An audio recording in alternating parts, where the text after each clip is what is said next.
പിന്നെ പ്രകൃതി ഭംഗിയുടെ കാര്യത്തിലാണെങ്കിൽ മാമ പറയാതിരിക്കാൻ പറ്റൂലല്ലോ. കിടുക്ക് സ്ഥലമാണ്. முத்துவண்ணா, உங்களுக்கு பிடிச்ச கேரளா சாப்பாடு இருக்குல்ல, அதெல்லாம் ரெடி பண்ணி வச்சிருக்கோம். അല്ല ആന്റി ഉച്ചക്കത്തെ ഫുഡിന് വരണോ പറയണേ? ஆமா. അതിനുള്ള സമയമായില്ലല്ലോ ആന്റി, കിടക്കിയല്ലേ സമയം. മാത്രമല്ല ഇവർക്ക് വലിയ വിശപ്പൊന്നും കാണും. அப்படி யாரு சொன்னா? എനിക്ക് നല്ല പസിക്കുது. ആണോ? അത്രയും വിശക്കുന്നുണ്ടോ? ഛേ, അയ്യോ, ഞാനും പാറും കൂടെ നേരത്തെ പഴംപൊരി മേടിക്കാൻ പോയതാണ് അമ്മൂമ്മ. അമ്മൂമ്മ രാവിലത്തെ ദോശ ഇരിപ്പുണ്ടോ? இருப்புண்டு. அம்மா நல்ல தோசை இருக்கு, சம்மந்தி இருக்கு, சாம்பார் இருக்கு, நல்லா இருக்கும். அது தரேன்.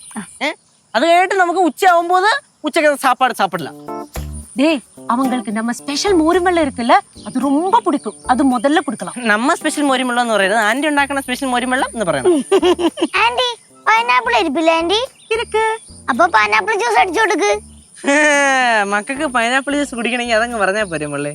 ഈ പറയുന്ന ആൾക്ക് പൈനാപ്പിൾ ജ്യൂസ് ഇഷ്ടേ അല്ല കേട്ടോ. ആറിന്റെ ഒരു കാര്യം.